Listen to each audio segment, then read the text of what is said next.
Hello, America. I hope you're doing well. Welcome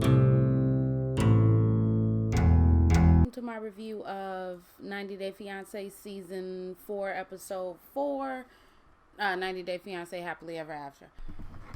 I did it, okay? I watched the show. I guess right now I am completely on schedule. Blah, blah, blah, blah. I got another video coming out in the morning. And then I'm going to play a game, and I got that video. And yeah, I just got videos coming out. So yay. Okay, let's get on to this. Oh, I do want to let you all know that my store is going to be closed on the 26th. I do make homemade earrings. If you all want to check out my store, you can go to www.camerabrielle.com. I'm running a sale, 45% off of everything that you see in the store. You can use the code BIRTHDAY. That's BIRTH day. DAY for 45% off. My store will be closed on the 26th, and after that, it is done. It is no more store. I'm done. Okay. Let's talk about Elizabeth and Andre, because I'm really starting to not give a fuck. She goes to her sister's house to vent about her father and Andre. So I guess that they've decided that they are going to move out. They're not going to pay, they are going to now start to pay rent. Even though they were living in a rent-free environment, they're not going to pay rent. And she doesn't understand how she's going to pay for the new place. The sister takes up for the father and says, well, I mean, he has been helping you along this way. And it just would be really bad if y'all just like moved out of his house just because y'all tired of what this man is saying to you. She also says that Elizabeth also says that she's going to tell her father that she's moving out, and then she's going to ask her father for the deposit and not tell Andre about it. So she gets in the car, she calls her father, she tells her father, hey, we're moving out, but also, hey, can you pay for the deposit? Her father is like, I'm really annoyed by you and everything. I thought that I was going to be able to have Andre do work around the house. Now I got to pay for a contractor. I got to do this. I got to do that. Then I got to rent out the house. Then I have to now help you with more money, but you're my daughter. You're pregnant, so I'm going to help you. She says, don't tell Andre about where the money came from. Just say it was an advance. So she goes home, she lies to her husband. She tells her husband that she got an advance from work and that they are moving that weekend. Yeah, that weekend. Now, one thing I know that they had two very large dogs. Are the dogs also going to the apartment? Next we see them, it's been a couple of weeks after they moved into the place. Andre now says that, now that we have to pay rent, it is very difficult. Yeah, it is, other than, not having to pay rent. But I feel like all of this stuff is just manufactured bullshit. So, anyway, it's very difficult now having to pay rent. And he goes to a temp agency or a staffing service to get truck work. And since he only has a month of experience, the lady can only put him on the roster so he can get on-call jobs. It will be 38 cents per mile, and you would get about 1,500 to 2,000 miles, which would be around 760 to maybe a 9 something a week. Not every 2 weeks, a week, which is good money. I'm very confused. If you bringing in $2,000 every 2 weeks, which means you're bringing in $4,000 a month, that's perfectly fine. I don't understand. If I was bringing in $4,000 a month, I'm so confused as to how you can't pay for rent. She has a job, you have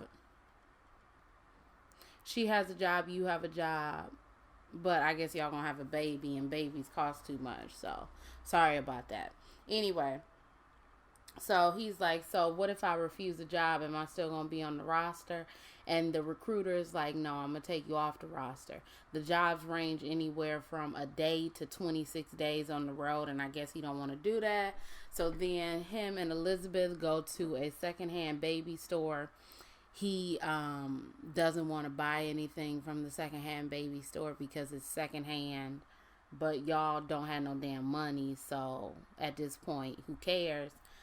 He tells Elizabeth that he doesn't want to do trucking anymore, that he's going to place an ad so he can do freelance handyman work. And Elizabeth is not happy to hear this. He's like, you're making me angry. You're getting me frustrated. I don't want to get frustrated. Just worry about your own stuff. And she like, what are you talking about? This is my life. This is our life. I'm worried about us. Blah, blah, blah, blah, blah. Okay, that's the end of their story. He realizes that it's hard to get money. She realizes that maybe her family was right in saying that Andre doesn't really understand the complexities of everything and all of this stuff, and I don't really know what else to say. Next we see Nicole. She went out with her friend to talk about going to Granada. Then her friend brings up when Aslan was talking to the other girls. Then Nicole gets defensive. And then Nicole is like, it's just regular relationship problems, but we got past it. We worked through it. We're together. We love each other. Everything's happy. Everything's wholesome. And that's the end of their story. I really don't care. So if you came for Nicole and Aslan, then I'm not the one for you. Okay, I'm sorry, because I don't care. I don't care. Nothing that she said, nothing that either one of them said was anything for me to care about. So let's move on to Russ and Paola, whatever the hell her Paula. Is it Paul? Might be Paula. Every single time they say her name, I just don't hear it. So I don't know. But Russ goes to talk to his parents about Paula.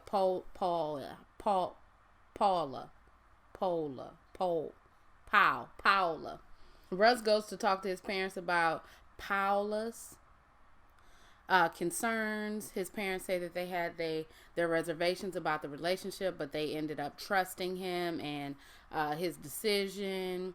And they said that they reached out to Paul, but they didn't hear anything back. And his mother was surprised and saddened that Paul still felt that she wasn't accepted by his family. Russ said that she felt judged by how she dressed.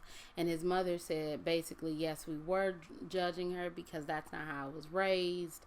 And I was raised with you having to cover up. And I guess, she probably shouldn't have came down in with her chest out. I would have wore the shorts. Nah. I guess I would have just put on a robe. I don't know. Who knows, man? Anyway, his father says that he feels that they got married too quickly and he doesn't think that she'll stick around through thick and thin. I don't know if he is talking about presently he doesn't think that she'll stick around or if that's how he thought in the past. But either way, if he's talking about presently, that's disrespectful as hell. That's all I gotta say. Russ says that Paola needs closure and the mother is open to talking to her so they can have that closure. Russ then brings up the job opportunity that he has in OKC, and everyone is very excited except for Paul because he has yet to tell Paul. So Russ says that's why it's very important for their relationship to become better because maybe that can influence her in wanting to move there. Back to OKC. But who wants to move to OKC when you've come from Miami? Who wants to move to Ohio when you've come from New York? Who wants to move from Los Angeles? Who wants to move to fucking Detroit when you come from LA? Like, nobody wants to move to these fucking no cities when you've come from a fucking place like Cleveland. Trash. Who want to move from Cleveland to from LA to Cleveland? Nobody. The fuck, because that's dumb. But anyway, Paul goes over there to meet with his mother. They look at Russ's baby pictures. Powell says in the beginning she was overwhelmed and she felt like she needed to change to be accepted. And she thought that they really didn't think that she was the right person for Russ. His mother says that they didn't know if she came for love or if she came for a green card. And the fighting that they did in the beginning really concerned her. And his mother said that she went and talked to other Latino women to figure out how Powell felt. And I'm like, what? What are you talking about? You went to go talk to other Latino women. Okay, the fuck? What does that have to do with anything? Because I think she's from Colombia. You thought, oh, let me go talk to this Brazilian woman and maybe she can help me with what Powell is going through. No. Why didn't you just talk to her? His mother was shocked when she did the nude photo shoot. And Powell was like, I mean, that's my work. So, I guess you just gonna have to get over it. She like, my mama don't care, my father don't care. And, she says in her confessional that she felt really uncomfortable with Patty, his mother's name. It's his mother's name. Saying that she had to respect the family, but she didn't say anything because no matter what, she gonna do what she gotta do. And, blase blah. I mean, you can like it, but they my breasts. If I want to have my breast out, guess what? They gonna be out. Patty then says that maybe now, since, we're working on a better relationship, maybe if you came back to OKC, then maybe we could, be better and we could be closer, because your heart is more open. And Powell looked at her and was like, nah, I don't really think I want to go back to OKC. So, nah. I mean, I'm cool with us being, cool and stuff, but I'd rather us be cool like me in Miami. I'd rather us be cool, me in Miami and you in OKC. But, so that's how their story ends. Oh, God. Did I not talk about Ashley and Jay? They're stuck in a constant pattern of fighting and arguing. Jay is very angry about her lying about seeing her ex. She says that every little thing he does annoys her, and she still loves him, but she doesn't know if they'll get past this, and she just needs a break away from him. So it's perfect because her friends are going to New York for the weekend. Not Natalie, not that friend. Her friends are going to New York for the weekend, and she's going to go with them. Okay. So Jay is very angry because Jay is like, why didn't you tell me? She's like, I didn't need to tell you. He's like, so can I go to Miami with my brother? And Ashley is like, no, I don't trust you. You're not able to do that. Fuck out of here. Just like, I'm about to be here alone. I ain't gonna have nothing to do. I feel like she got me by the balls. I mean, it's only so much a man can take. After a while, it's like, just let me go. Ashley says that she is gonna be concerned about what Jay is doing when she's not here. But she can't worry about that. And this is the healthy space that their relationship needs in order for her to figure out if this is what she wants to do. So we see Ashley. She's in New York with her friends. They're partying. Then all of a sudden they start talking about Jay and the girl. And she decides to call the girl. And she said, I made a dumb decision, being with him. And her friends are like, no, you didn't make the dumb decision. And she calls the girl, and the girl doesn't answer. But the girl is saved in her phone as Skin's side chick. And she tells her friends, well, Jay was raised by his father, and his father is a ladies' man. But I didn't think that Jay was going to be like this. And people do get married in Jamaica, but they still cheat on their wives in Jamaica, and it's not really a big thing. And she leaves a voicemail for the girl saying, hey, this is Ashley, Jay's wife. Can you call me back? I just have some concerns. And it's just a bunch of bullshit, to be quite honest. It's just a bunch of crap. It's crap. I don't care. I don't care. Oh, also she doesn't know if Jay is really attracted to her because the girl that he was talking to apparently was at senior week in high school. This is the first time that we have found out that this girl was a teenager or 17 or so or 18, who knows, but she's like 14 years younger than Ashley. And then his ex-girlfriend was also younger and didn't look like Ashley. And she's just really scared or really concerned that maybe Jay is not attracted to her and her body type and how she looks. I mean, never mind. I don't care. I don't care. I don't care. I don't care. I know maybe that this was the manufactured drama, and I guess Ashley and Jay were always together, and this was all just for TV, but I don't give a fuck. This could be real life shit going on right now, and I still wouldn't care. I don't care. I don't care about Ashley nor Jay. I mean, damn, leave that man. Leave him. If you feel so strongly about this, you feel like this man is such a horrible, ugly man, then leave him. But you're going to the gym, you letting this nigga drive your car. They pulled into the gym, into the parking lot, and he was the one driving. And I'm like, how are you gonna let some nigga who has betrayed you drive your damn car? Why are y'all even going to the gym together? What? Y'all stuck in a rut, but yet y'all not stuck in a rut where y'all about to go to the gym and work out together. What the fuck are you talking about? Anyway, moving on. Let's talk about Colt and Larissa.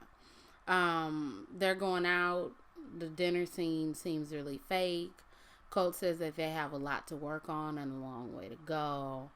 Larissa says that they've had a lot of troubles, and Colt says let's reintroduce ourselves, and he barely reached over that damn table to kiss her hand because them stomach or that breast. I think it might have been the lower part of his breast was getting in the way, and in him getting over the table and kissing her hand.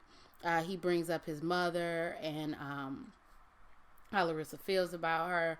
Larissa says that they need to set boulders. They need to set boulders.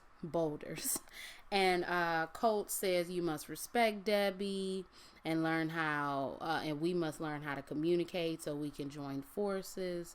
Colt said when they got into that fight, when he called the police, after he told her that he didn't want to marry her anymore, she wasn't Larissa anymore. And Colt wants her to step up, and be present with him and not shut down when something goes wrong. And Larissa brings up money and the fact that she wants a $3,000 Chanel bag. And he says, well, I can give you a prepaid card with $200 on there a month. And Colt thinks that Larissa has a grandiose, I don't know if that's a word. Yeah, grandiose sense of how things work in America. And Larissa said, well, when we met in Brazil, you told me that you had, or Colombia, you told me that you had $10,000 saved. So, and Colt is like, well, I ain't got that no more because you expensive. And then they make a promise to be there for one another and to make each other happy. And then they go home and they have sex. Then in the next scene, Larissa is about to get lip injections. And she says that Colt should pay her. There's no sex. And Colt doesn't know how much this will cost, and he doesn't know if he'll pay for it. But Larissa says, well, you can get more blowjobs. And Colt is like, I don't understand how that is a correlation. And she's like, well, if I get my lips done, then I'll feel more sexual. So one injection is $475. He ends up paying for it. She's like, I want more done. I want this done. I want that done. I want everything done. And he's like, maybe just for right now, this is what we gonna do. She gets the lip injections. He looks at her. He's like, oh yeah, you look sexy. And she says that he should pay for all of the things that she wants done because he has such a strong sexual drive, and this will make her have more sex appeal and feel sexier about herself. She looked the same to me. Her lips looked the same to me, but then again, I wasn't really looking at Larissa's lips all like that, so I really don't know. I do know that Larissa needs a lot of work and a lot of mind numbing work if she has to continue to have sex with Colt over and over again because ill. Anyway, that's the end of their story because yeah, it was a bunch of bullshit. I hope that we're gonna start getting into it because we're not getting into anything. Next we see our favorite couple. What you say? Pedro and Nicole. I didn't mean to say Pedro and Nicole, but is that really his sister? They do look alike, but sometimes I be looking. I be like this. Like, I don't really know. Anyway, Pedro and Chantel. Pedro's packing his shit to get the hell on up on out of there, okay? Chantel comes in and Pedro is not even trying to talk to her. He says he has no plans of coming back. And Chantel is worried about the way he's been treating her. I swear, like, Chantel, I don't know. This gotta be fake. Because Chantel cannot be this dense to realize that, yes, I know your husband did kick the stuff off the table, but your family is on 10. He should have slapped your mama and your father right across their face. He should have. He should have had the power to slap your mom and your father right across the face. And then that should have been the end of it. Okay? He shouldn't have beat up your brother. He should have beat up your mama and your father. Both of them. The fuck? I'm sorry. And the dog. If y'all got a dog, he should have kicked the dog in the stomach too. To be quite honest. And I don't care. I don't care. Be mad at me. It's fine. She doesn't know why Pedro doesn't want her to go to the Dominican Republic, and she wants him to be honest if he wants to get a divorce. She knows he wants to go see his family, but she doesn't trust him. She tells him that it is his job to make sure his family doesn't talk shit about her. And he said, bitch, what? Do you make sure your family don't be talking shit about me at that Thanksgiving dinner? Wasn't your fucking parents running your mouth? And what the fuck was your ass doing? The fuck? Get out of here, Chantel. Chantel has to be on. Chantel is out of her fucking mind. She has to be. The fuck? What is wrong with you? Anyway, he's like, bitch, your family talk shit about me all the time. Do you be telling them to stop? No? Okay then. Shut the fuck up before I kick some more shit off the table. So, she calls him an asshole and gets up. He's like, you call me an asshole? She's like, yeah. And then she go in the room and he just sitting there like, you know. He said that his wife should be sweeter to him since he's about to go someplace. And I'm like, Pedro, shut the fuck up. Neither one of y'all are sweet to each other right now, okay? This is not a sweet moment. This is fucked up. Both of y'all are mental. Like, I don't know. Chantel then gets up at 5 a.m. to take him to the airport. She says that she has this sense of impending doom. Chantel is really sad and she's trying to talk. She's trying to apologize to him. And he's just looking at her like... So they get to the airport. She says, mi amor, I'm gonna miss you. She want to give him a hug. He give her like... And then he get out the car, get his goddamn bag. He don't even come back around to the window to say, hey, I'm about to go. He just get the fuck on up out of here. Chantel is like, I don't even know where my relationship is. I feel like I've lost my relationship. Then we see Pedro. He's back in the Dominican Republic. We see his sister and his mother. And then we see them and they get back home. He starts talking about his relationship and his mama and his sister are like, whatever you want to do, we're going to be there for you. Be happy. His family was in the wrong. His family has a sense of superiority, which they fucking do. And it's like, whatever you want to do, homie, I got your back. Pedro says this makes him feel like he doesn't know what to do. His mind is all discombobulated, but he's happy that he has this time to calm down and that he'll come back with Chantel when he's happy. And he's not happy right now. I ain't got nothing to say, to be quite honest, because we all know that this is what you get when you put your family into situations. But also, Chantel, are you dumb? Like this needs to be manufactured bullshit. This cannot be real life for you to sit up here and think that the things that you're doing and your fucking parents being in every aspect of your life and of your relationship is going to make it work. So if you think that, then continue doing what you're doing, but I'm pretty sure you know that that's stupid. And I'm so confused as to how you gonna tell this man to not have his family talk shit about you, but your fucking mama got a whole ass taser talking about if somebody disrespect me again, I'm gonna show him the door. What, girl? And I hope this whole the family Chantel thing is a fucking lie. Because if it's true, I'm not watching it and I'm not reviewing it because I can barely stand to see her family on 90 Day Fiance. If I gotta watch a whole, and TLC love to pull out hour shows. They don't know what 30 minutes is. We can't get a 30 damn minute show. No, then I'm done. I'm over it. Anyway, this is my review. I'm done with it. My name is Brielle. I make beats. I sing songs. If you like what you see, come on along. And if you like this review, you can like, comment, and subscribe. You can follow me on Instagram, Twitter, Snapchat, because I got a Snapchat again. You can follow me on everything. I will be back with a video tonight, like tomorrow morning.